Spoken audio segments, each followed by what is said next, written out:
Hi everyone, I'm Armand Cruz, your licensed real estate broker specializing in premium homes in Nuvali and the South. Today, I'm excited to show you a brand new 4-bedroom modern home here in Katarungan Village located along the Anghari.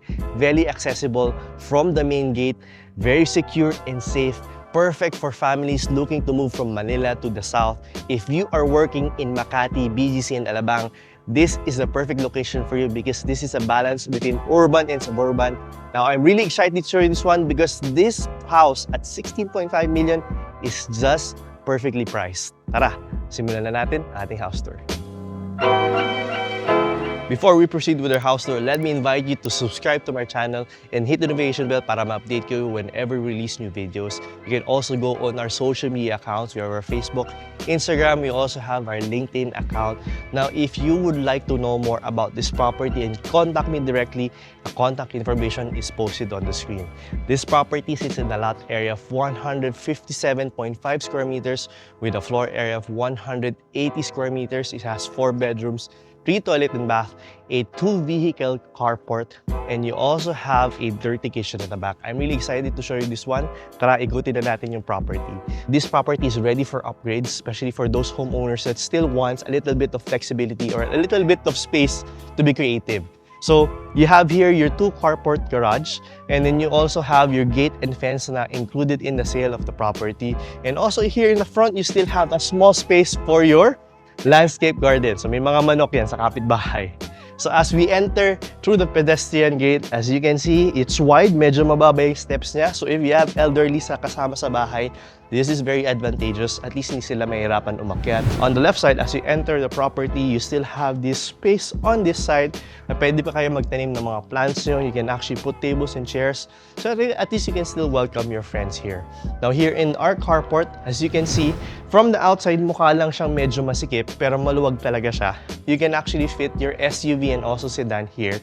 Kasyang-kasya po siya. As you can see, it's also designed already. And hindi naman it's partly enclosed or partly covered. At least your cars is protected from the harsh weather conditions. Now, here on this side will lead you to the service area or the side of the property.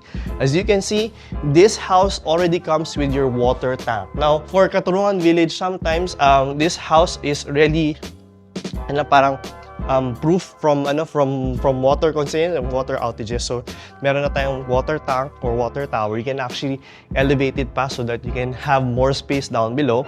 Now you still have a lot of space here at the back, and this is your outdoor kitchen. You can actually design it a little bit more, make it more functional according to your need. You have your good size counter already, you have your sink, you have the space for your washing machine, and it's already tiled so you don't have to worry about that. So, konting personalization na lang if you would like to add industrial grade na mga tools, and you want to add cabinets, pwede. So, we're done with the exterior tour. Let's go inside.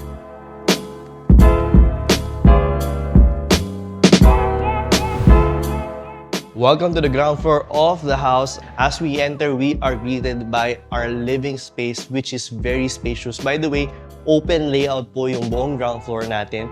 So, it depends on how you would like to design this. At least you have that enough space for creativity to design it according to your own needs. You have your cabinet here.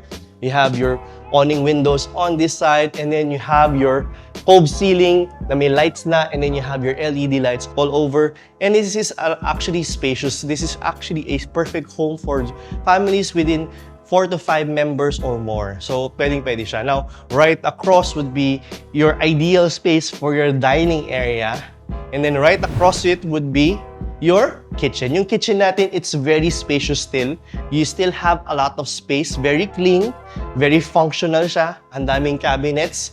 You already have your range hood and your cooktop already included in the sale of the house. You have dual sinks, you have your countertop, and you still have this big space in the middle that maybe you can place a center counter for your chopping, for your preparation of food. Now, right across it would be your powder room, which you still have a lot of space here. Actually, I can just imagine, you can actually put a cabinet for your pantry. So, yung mga again, you can actually still personalize this whole house. Now, right here would be your powder room, still a good size to entertain your guests. You have your toilet, a niche here, and it's already tiled all the way up. Now here on the ground floor, you also have an access going to the dirty kitchen or the service area from this door. Now, isa rin magandang feature ng house na to dito sa ground floor is you have a ground floor bedroom that is a good space enough for your guests and the elders. So all of the rooms here include your cabinets, you have your LED lights. I can just imagine maybe a double bed or semi-double bed can fit here. A queen size, medyo masikip na siya. Now, this bedroom also has its own toilet and bath. So if you're not gonna be using it for your guests or wala kang elderly na kasama sa bahay, this can be an office, a homeschool room, it can be a library, it can be a man cave. Now, we're done here in the ground floor. Let's go upstairs.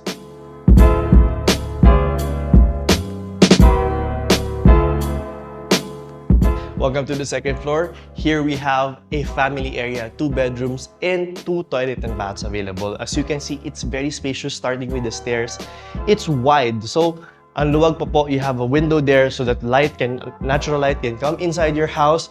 And here, you also have a family area. Now, what I like about this is bihirang-bihira na lang po magkaroon ng family area at this price point. And just imagine, you have this big space. So kung yung baba, gagawin mong office, pwede rin tong man cave, pwede rin tong play area, pwedeng homeschool room, pwedeng library. I can just imagine that you can actually utilize this space so much. You can actually have your own home gym. And you already have cabinets here so that you can use it immediately. Dadala lang kayo ng gamit. So, still, and also, kung gusto nyo, pwede rin siyang i-convert to another bedroom. You can place a divider there or a sliding glass door. Now, right across our family area is the first bedroom on the second floor. This is located in front of the house, or the front part of the house. As you can see, it's spacious. Kasya yung ating queen-size bed. You have a full-size cabinet. You have your Hove lighting included in the house. And you have this corner window that maximizes yung pasok ng natural light. Now, what I like about this one is meron din siyang sariling balcony. So, if you have guests, they can access this balcony from this bedroom going to here. It's just a good size.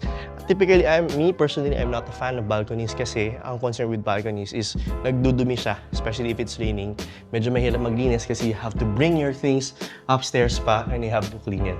Now, as we continue with the tour of the house, let me show you the common toilet and bath to be shared by 2 bedrooms here.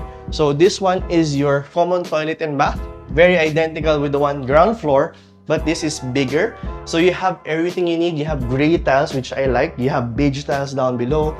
You have a niche here so that you can put your soap and shampoo, shower, and then you have additional amenities like this towel rack and this small towel holder here. Now, right beside it is the third bedroom of the house. It's bigger as compared to the second one that you saw. This one, I can say that can fit a king-size bed. You have your LED Hove lighting, center light. You have a full-size cabinet, very spacious. So this is actually, like what I said in the start of the video, perfect for families that are big or growing and that needs a lot of space. Perfect na perfect po to. Now, right beside it is the master's bedroom. What I like about it, it has its own balcony and also toilet and bath. And it's very spacious. Kasyang-kasya ang ating king-size bed, LED lightings, you have your center light. And what's nice about this is you have a view of the back. You have a balcony so that you can enjoy the breeze of the air here in Catarungan Village. Still, kahit pa paano, even though the address of this house is in Muntinlupa, you still enjoy a little bit of that suburban living. So, a little bit of peace and quiet still. Medyo marami lang dumadaan talaga because it's still in Metro Manila, technically speaking. Pero south place na siya. But at 16.5 million, rather than buying a condo, you can actually buy a house already in a peaceful and safe community and a very well accessible property. Now, you also have your own toilet and bath for this master's bedroom, just almost the same size as the second one that you saw. So, tamang-tama lang yung space niya. Perfect na perfect. Again, same amenities. Nag-iba lang po yung tiles or you use just different tiles. But you have that shadow gap there and you also have your exhaust and ready na rin siya for heater. Thank you for watching our house tour for today. If you like this property and would like to see it in the actual, you can contact us in the contact information posted on the screen. There we have our Viber, WhatsApp, and also our RM message. You can also go on our social media accounts. We have our Facebook and Instagram. Now, if you're still looking around and you would like to just get updated with the latest listings or upcoming listings, you can join our Viber community. The link is on the description box. Nandyan din po yan sa comment section natin. Once again, this is Arman Cruz, and I hope to see you soon in my next house tours. Bye guys!